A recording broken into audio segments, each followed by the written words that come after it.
afternoon, everyone, and welcome to Twist Gaming. We are here live in Indianapolis at Gen Con 2017, and I have the pleasure of sitting here with Chris and Scott from Calliope Games, and we are going to talk a little bit about some of the games that Calliope has coming out, already released, starting off with Dicey Peaks. Dicey Peaks. Dicey Peaks. In the history of mankind, Oh, never has there been such an adventure. Now, I got to see the Yeti at Origins. Yeah, but it was just the Yeti. And if that sounds ominous, it should. It should. So this is a pre-release here at Gen Con 50. Yeah. The final version of this is shipping and will be coming very soon, but we have a limited number of copies of this that we're selling here at the show, and this is the final form of Dicey Peaks. I heard you knew the designer. Yeah, what's his name, Scott? Oh, Scott. Yes, Scott. Him. I've heard of him. Yeah, so Scott Almes of... Yes, I am the designer of Dicey Peaks and some other games as well. What do people know you from? Tiny Epic Games, March and Dice are probably the biggest ones. But yeah, this is my first game with Calliope. Hopefully I have many. Whoa! But yeah, I'm super happy with how it came out here. And yeah, we're debuting it here at Gen Con. Super awesome. I think the game is absolutely gorgeous. I'm so happy to finally see the final components and how pretty they are. The dice are really neat. Talk to me a little bit about the actual dice. So the whole thing takes place on Yeti Mountain, which is full of ice and all cold and everything. So what we did was we made these dice into frosted, ice-looking chunks of awesomeness. They're in three different colors, representing different things you can try to do as you climb the mountain, but they're all translucent and frosted. Very pretty. And you also have it's your health tracker here? Yeah, this is your oxygen. So if you're climbing, well, let Scott tell it. Oh, yeah. So as you're climbing Yeti Mountain, it's not going to be an easy job. So as you climb, you're going to have to use oxygen as you go out. And as you go up, you're going to have to balance between taking time to rest to gain oxygen and launching forward in order to actually use your oxygen to climb up the mountain. And as you get higher and higher up, everything's going to get dicier and dicier as you get up there. Because, well, it's not easy climbing Yeti Mountain. Otherwise, everyone would do it. Yeah. So you have the minis for this game are adorably thematic, the little oxygen containers to track how much oxygen that you have on the game.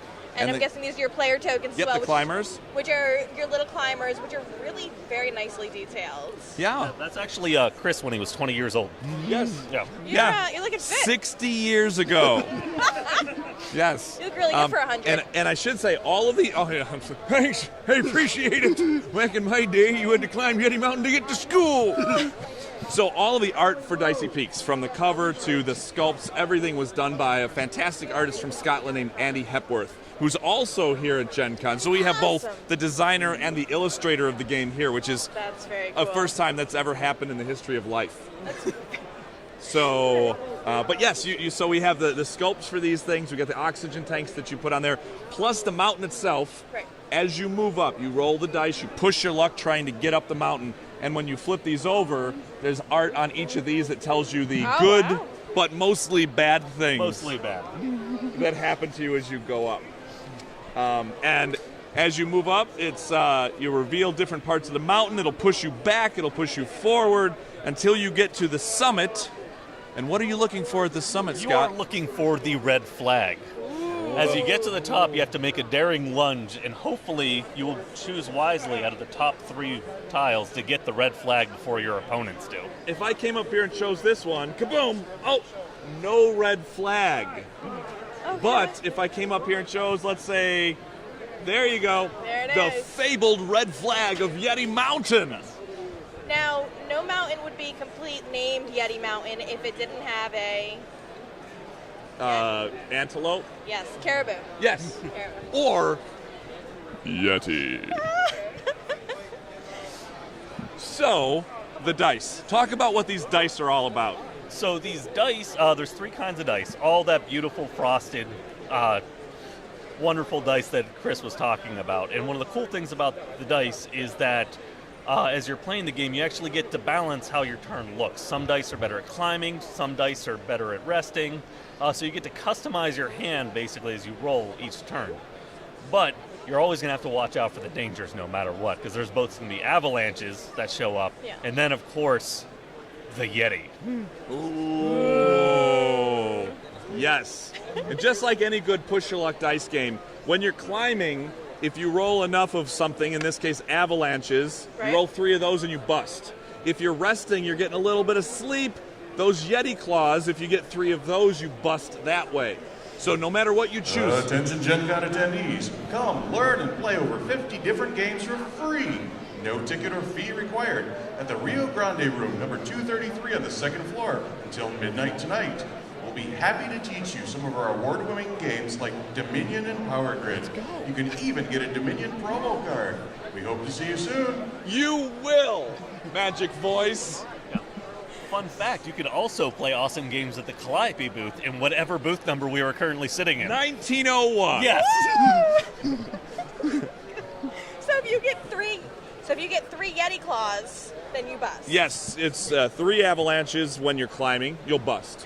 It's 3 Yetis while you're resting, you bust. Every turn you start with 5 dice from the pool. You can pick any ones you want, and just like Scott said, some of them, the white ones, are geared towards climbing. Okay. The darker ones are geared towards resting, and then these wonderful little light blue ones are geared towards either one. They're kind of neutral right in the middle. They're the balance. Yeah, it's the balance. So you'll pick 5, you'll roll them, and then based on what you roll, you say, I am climbing or I am resting. And then you push your luck rolling 3 more dice at a time, only keeping the results that matter. So if I said I'm climbing, you're going to keep those pickaxes, because for every pickaxe you're going to move 1 spot, you're going to move your little guy up the mountain, and you're going to lose that much oxygen. If you're resting, you're staying put, but you're trying to get that oxygen to come back. And you've got a nice little quick reference guide on the side here. Oh, sure. Of how to get it. I love that because I personally have ADD, so it's difficult for me to try and get all the rules at once, and so it's nice to have something convenient and not overly obtrusive that reminds me where I am in my game. Absolutely. Yeah, we wanted it to be something, and the thing about Calliope Games, we have 2 audiences. We've got the gamers who we're trying to put games out there that they'll enjoy, but also we want them to pull their non-gamer friends in. So family and people who just don't play a lot of games, and they like to have something like that where maybe if the rules or the things to remember are just a touch too much, they have something right there in front of them that they're going to be able to refer back to. Scott, can you tell me a little bit about how you came up with the concept of the game? So I'm not a mountain climber, but I always love doing the climbing walls and stuff like that. And just kind of thinking a little bit, I wanted to make a game around if I was actually daring enough to climb a mountain. And what better way to simulate that than a dice game? So, and obviously the push your luck mechanics really lends to the theme, the management of oxygen, and it came together in a real nice package. Very cool. As a designer, when you're designing a game, I know each designer kind of has their own method, whether they're starting from the emotional perspective or the mechanic perspective or the thematic perspective and layering on the rest. Where did you start with this particular game? It was definitely the emotional part, because you want to figure out what's going to make players exciting about getting up the mountain and what's going to make them, really have to weigh their risks as they're going up. And those are the fun moments that you remember when you play. So they were all built around those cool moments. I mean, I know with the final result of this one, that stand-up moment, if you actually find the flag on the first try, is just awesome, especially if you use all your oxygen to get up there. And you're not going to have any luck if you don't find it, because now you're out of breath. Right. I mean, it's a great moment. Very, very cool. So Dicey Peaks full run release is going to be? We're looking at probably, I'm going to say about a month or so after Gen Con ends, because we're looking for the shipment to come across, and then we should have it shortly after that. So it's we're looking at, it'll be in stores by October. Okay. For sure. That works. But I couldn't give you the exact minute of the exact day. I'm a little disappointed. I know. I really wish I could. I was second as well. I was counting on you. I really let her down. Oh, what's the price point for the game? $75. No, $30. $30. 75. She's looking at me like, but The dice are nice. they're nice, but they're not. No, $30. Really cool. $30 for all this. The game plays really well with 2. It also plays really well all the way up to 6 players. Oh, wow. And one thing we didn't talk about, there's a little bit of a catch-up mechanic that Scott came up with, which I think is really great. Okay. When you roll the dice, anytime you have to set these Yeti results aside, which you always have to set the Yeti results aside, if a player has set any of them aside, then all of the people behind the character who just rolled get a free move up. They don't have to spend oxygen because the Yetis are chasing them up the mountain. Really? So when you're playing a 6-player game, you'll have a lot of times people behind who get to catch up quite a bit. So usually that means that there's a nice little end game suspenseful moment here where there's a lot of people within reaching distance of the flag. That's really cool. So with 2 players, it's nice. It's kind of a little bit more of a nice hike up a 37,000 foot mountain. But with 6 players, it's kind of crazy because everybody's rushing on up and everything like that. And even trying to outrun them, you're still not guaranteed that extra round or two that you need to pick. Absolutely. Because of the catch-up mechanic. That was. And if you get really nice. way out ahead, you're going to give more opportunity for those people behind you to keep catching up. So you're going to give them free moves because you rocketed up ahead. Yeah. That's very cool. It was very eloquent. That's a good job. Thank you. I try. Awesome. Well, thank you very much for showing us Dicey Peaks. Mm-hmm. Do you have any other games that you would like to share with us? Funny you should ask. I just so happen to. We'll go ahead and get this cleaned up and I'll show you something amazing. I like that idea. All right. And we're back here at the Calliope Games booth at Gen Con 2017 with Chris, and we are here to check out Shutterbug. I'm here now, though. Hi, Jeff. Sorry. Hey, I exist now. Sorry. Hey. Woo! Yeah. So yeah, Shutterbug. This is Shutterbug by Mike Elliot, and this is one of the entries in the Titans of Gaming series that Calliope has been working on, where we got all the big name designers to make a game that fits into the Calliope wheelhouse. Okay. So, Shutterbug, the story here is that it's 1932, and the world is fascinated by cryptozoology, which is like werewolves and the Loch Ness Monster and Yetis, as we've heard about in other games. Of course. So, as a photojournalist, you've been tasked with a secret assignment by the tabloids of the day to get out there and find and take photographs of the creatures that are roaming the American countryside.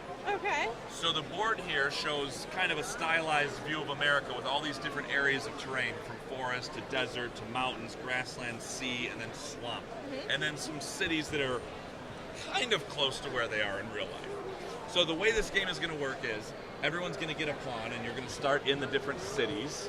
So let's say we've got some people starting out over here, and you can start in the same one, but we'll put them in different ones. Okay. You will have tip cards. The tip cards that you have show the various creatures that you're looking for, as well as a terrain. The terrain's corresponding with all of this. Now, as you move through, what you're trying to do is take pictures of the creatures from your secret assignment. Okay. Now, there are a number of these. There's 72 of these in the game. You only ever get one, and you keep it secret through the game. So it's going to keep on changing every time you play. Exactly, yes. So, on this card, there are 2 different competing assignments. This one's from the Chatterbox, and this one is from National Enquirer. The Chatterbox is looking for 5 of the Thunderfangs, 4 of the Sky Stallions, and 1 of the Werebeast. That's so good. Whereas the National Acquirer is looking for 5 of the Werebeast, 3 of the little Nibblefoot, and 2 of the Thunderfang, right? And at the end of the game, you have to choose one or the other assignment. You ignore the other one. Okay. So on my turn, let's say I'm blue, I start with some tip cards. The tip cards show the creatures in different terrains. When I move into an area, each of the photo tiles that are showing here, where the creatures are residing, have a number. The number is how many of my tip cards it's going to cost me to take that picture. This one shows a 1 and the Thunderfang. Well, I happen to have a Thunderfang. Yeah. Because I have that creature as the first one, I can discard it, and I can claim this. I flip it over, and I've got a really bad picture of the Thunderfang because it's a level 1. Level 2s are a little blurry, and level 3s are pristine photos. So when I discard this card, I take this, I add it to the portfolio in front of myself as my portfolio of photographs. Now, let's say that this had been a 2 instead of a 1 when it was here, I would need a Thunderfang picture on one of my cards. The first one has to have the actual creature. But then I could use either another Thunderfang or one of the terrain. So the number that's there is how many cards. So if it's a 2, like this Sky Stallion, I would need to start with a Sky Stallion. Like here's a Sky Stallion. And then your second card could be a forest? Another Sky Stallion. Or absolutely right, it could be a forest. Doesn't matter what the creature is. And each card can be used for one or the other. So when you spend that, if this character was here and they spent these 2 cards, they would then get to claim this, and they would get a little bit nicer but blurry picture of a Sky Stallion, and it would go into their portfolio. And so the number that's there now is the number it adds towards what you need on your assignment. So I don't need 10 individual photos. I need 10 points worth of those photos. Exactly. That's exactly what it is. It's the photo quality. And as long as you hit this minimum, you're going to score all the points you have for that creature. So I may not even make the 5 points of the Thunderfang. Maybe I only have 4 points at the end of the game. I don't score that. Maybe I have exactly 4 points worth of Sky Stallion, I'll get 4 points. But maybe I got 6 points worth of Werebeast. Because I met that minimum threshold, I get all 6 points. So you look at each creature individually for the side that you choose. So that's at the end of the game. So as the game goes, you'll move. You can trade tips with people. So I might have my hand of tips. If I move into a spot with you, I get to take one of my tips and put it in front of you and steal one of yours. You'll get that one, and I got to steal one from you as long as we share a spot. I can take pictures. Plus, as you move through cities, you'll draw a tip card, and if you end on a city, you draw 2 tip cards because you're gathering intel from those cities. You're camping out and hitting the local dives and figuring out where everything is. Have you seen any of these Sky Stallions? Wow! And you can have up to 7 cards in your hand. So you move around. There's 8 rounds in the game. And as you go, you're trying to get points for your secret assignment. There's also these side jobs. So as you build your portfolio, if you get all 4 creatures, you put one of your tokens, your side job markers, on here to show I'm going to get 2 points at the end for that. If I get 4 photos of the same terrain, I can put it there and get 3 points. If it's the same creature in all 3, 1, 2, and 3 qualities, I get that. And if I get all 6 terrains, I get 5 points for that. You can get all of these different assignments once per game. And every character can get them, so multiple people can get the same thing. That's excellent. So between your secret assignment, your side jobs, and you get 2 bonus points if on the 8th round you end in a city, because tabloid editors hate to hold the presses. They hate to hold the presses. So if you end in a city, the editors are like, thank goodness you brought me the pictures when I needed them. By the way, everyone back in 1932 talked like this. Who is it from Spider-Man? J. Jonah Jameson. Jameson. Listen, Parker, bring me the pictures of that Sky Stallion. I don't want to see that Spider-Man. So that's what this game is all about. Move around the board, swap out your tips, spend them to take the pictures, get back into the city, and then score your points at the end. That's really nice. I like the fact that the objective in the game is not entirely reliant upon your secret assignment, but that you also have this bit of a mechanic over here where any player is open to getting a couple of bonus points. Yeah, we as we went through the development of this game, and I should point out this is a prototype version. The art is final, but certain aspects of it will change. Like the meeples in the final one have little fedora hats and trench coats. They're like almost like little detective meeples. So this is almost the final version, but what we wanted to do as we developed it was find a way for people to get points different ways. So when you do this, you may not have 2 of the creatures, but if you went crazy with 1 creature, you actually could do well. And if you do a lot of these, you might do well as well that way. That's awesome. So about what are we looking for a release for Shutterbug? We're looking for early Q4 of 2017. Okay. So we're wrapping this thing up and getting it into production right now. The price point on this is going to be $30. So for all this stuff that you're getting for $30, we're pretty happy about that. It's really good. And so it's age is pretty low too, because there's no like actual reading. Right. So yeah, it's 8 plus. It 8 says. plus, and it plays 2 to 6 players. When you play the 2-player game, the only difference is there are 2 red pawns in the game and 2 blue pawns, and you'll play as a team. and your team can split off and go different ways, but you still only can move 1, 2, or 3 spaces split between those two. Oh. So, and they can't occupy the same space, so you can kind of spread out a little bit. But the 2, 3, 4, 5, and 6 player game are all a blast. Does it take a lot longer to finish the 6-player game? No, it's always. There's a little bit more time added to it. I think the final thing we have is 50 minutes, but it tends to be 45, 50 minutes. It's always less than an hour, even with 6 What genre players. would you put this in? Like set collection or? Yeah, I call it set collection, exploration, and card management, because you're trying to make sure you have the right cards at the right time. It's a little like real photography. You got to be prepared for that right moment when you can get the perfect picture. You want to have all of your stuff ready. Sell the stuff you can't use. No. Yeah, exactly. Yeah. Cool. Here are my pictures of my ice caps. You can have those. I'll take 3 points. You know, Nat Geo. Yes, exactly. Awesome. Thank you so much. And if people want to follow up with more information about Shutterbug, or they want to hear more about when the release date comes up, how are they going to get that information? They can visit us at CalliopeGames.com. Okay. Follow us at Calliope Games on Twitter or Calliope Games on Facebook. And we do have a newsletter that we send out pretty regularly that'll give you all the information you need. So if you go to our website, sign up for the newsletter, get all the updates. Sounds good to me. Chris, thank you very much for taking the time to show us Shutterbug. Thank you. Thank you. Hello, and we are back here at the Calliope Games booth at Gen Con 2017 in Indianapolis with Chris, and we are going to talk about another game that they have out, Ancestree. Ancestry by Eric M. Lang, Hey, maker I know of that games. name. Yeah, I think a lot of people do. So, Anne, Yes? my Yes, Chris? my family is better than yours. No? Oh yeah, and I'm gonna prove it right here. Throw down. Yeah, it's a genealogical throwdown. A lineage brawl. So in this game, Yes. we're in the historical archives. I've thrown down the gauntlet. I'm like, my family tree is so much better than yours, and you're like, no, that's just not true. So this is a drafting game. I heard your family tree smells of elderberries. Yes, it does. I'm not gonna even. It's more of a stump, really. So in the game, it's a drafting game. Okay. So we will start with a hand of 6 tiles, and the tiles are made up of different wacky characters from different historical lineages, and they're all making goofy faces and doing strange things. But we'll have a hand of 6 of these, and we will draft one, put it face down, and pass the rest. And then once everyone has one, we will reveal the tile and we will place it. So let's say I start with this fine priestess and I put her down. Okay. Then we do the same thing again. Obviously, we draft again, and let's say I pulled this guy.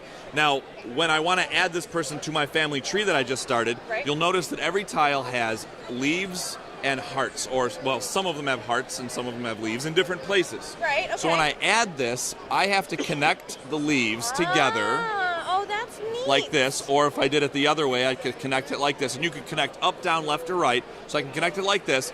And the next round, let's say I grabbed this person here. Yeah.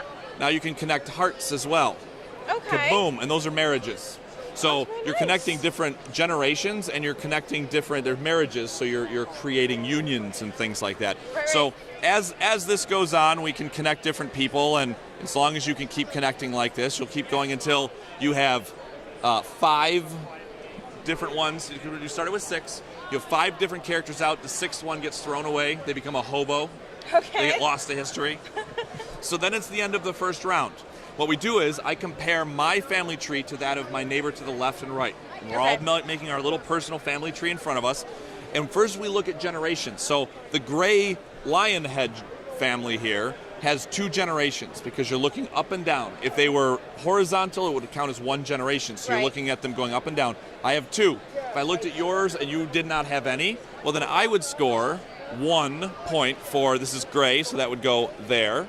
And you go family by family, and you compare to your neighbors to your left and right, and see who's got the most. If I beat another player, the other player on the other side, I would get 2 because I beat both neighbors. 2 of the 1 2 spot. of the 1 because you're in round 1. Okay. So you'll look at each one, and other people get stuff. Maybe I got 1 for this because I beat one neighbor but not the other, because I had 1 and they didn't have, one person had 2 and the other person had 0 and I had 1, so I would get 1. Okay. So we would go through and do that, and then you look at all of the coins showing at the bottom. So I would have 1, 2, 3, 4 coins. So I would get 1, 2, 3, 4 coins. And what are the purpose of the coins? Those are worth 1 point each. Oh, so wow. it's So and the other thing is all of these. So now when we go to the second round, we're going to do the same thing, and then the third round we'll do the same thing. But these are going to be worth the number of points equal to what round you got them in. So the numbers showing they'll be worth that many points. So in round 1, I've got this and I got this. The second round, I'll build onto my family tree and we'll check generations at the end. And then that time, we'll award these. Do you get new coins for the people yes, you pat on, or do you get original it's cumulative. coins? So you get what you had plus what you added. And some of the people, I'm not sure if we have any here, some of the people actually have 2 coins at the bottom as well. Those are the rich people, but they tend to not have as many connections. They're rich, but a little bit more sheltered. Just sheltered, exactly. So we do the generations and the coins in all 3 of the rounds. Okay. Then at the end of the third round, you look at all of the marriages, and at the bottom you'll see that there's a marriage bonus for the number of marriages you created, and it scales upwards looks pretty quick. Yeah, you're going from 1 to 1 to 9 to 35. Yeah, the points go 1, 3, 5, 10, 15, Fibonacci style. Okay. So throughout the game, you're looking to see what the other people are taking, and you're trying to beat their generations. You're trying to get lots of coins, and you're trying to build marriages, because if you don't watch those marriages, those points can get pretty high. Somebody's going to get the bonus points really quick. So it's a really fast drafting game, but there's 3 things to keep track of throughout. You're looking at the generations, you're looking at the coins, and you're watching the marriages. This is an incredibly unique mechanic here that I haven't seen before, and I think it's really interesting. I kind of like the bit of a puzzle aspect to it. What do you almost. mean you kind of like? Don't you mean you absolutely love? Heart love. Yes, love. So good. So about what's the play time on this? I know you said that it's really quick. It is. This game is a half hour or less. Oh, that's not bad at all. And the thing is, when Eric created this game, he created it with the help of his wife Sonia, and they created it, as a game that they could play as a couple. She absolutely loved it. He loved it. It's a great game for 2 players, but as a 6-player game, it's fantastic because you only ever compare to your left and right, the neighbors. Okay. You're not looking everywhere. So the game still goes really fast, and each round first you pass clockwise, then you pass counterclockwise, then you pass clockwise. So the drafting changes over the 3 rounds, but it still goes really fast. So 20 minutes, a half hour, even as a 6-player game. That's really impressive because there aren't many games that you can fit that many people in for such a short amount of time. Absolutely. The other thing I want to say is, for those fans of the awesome artist Larry Elmore, I mean, he's just an amazing artist. He's been around for a long time, and he's done amazing things with Dragonlance and Dungeons and Dragons and all kinds of things. Larry Elmore did all of the character art for this. And then our friend Heidi Zimmerman came through, and she created all of the frames and all of the coloring in the traditional style. So we actually have some real good pedigree. The art in here, I mean, we have Eric who created it, and then we have Larry and Heidi who did an amazing job on the art with this. So you know with those names behind the game that it's going to be good. With a name like Smuckers, it has to be good. On that note, Chris, lovely note. Is there anything else you'd like to let us know about Ancestree? It is only $30. You get awesome. 110 tiles. I mean, we're talking, this is prototype. 110 tiles. That's you really get cool. all of this amazing stuff, and it's only $30. And this game will be out beginning of the 4th quarter of 2017. This is part of the Titans of Gaming series from Calliope. Very, very exciting. Thank you. Super exciting. Thank you so much, Chris, for showing us Ancestree. I really appreciate it.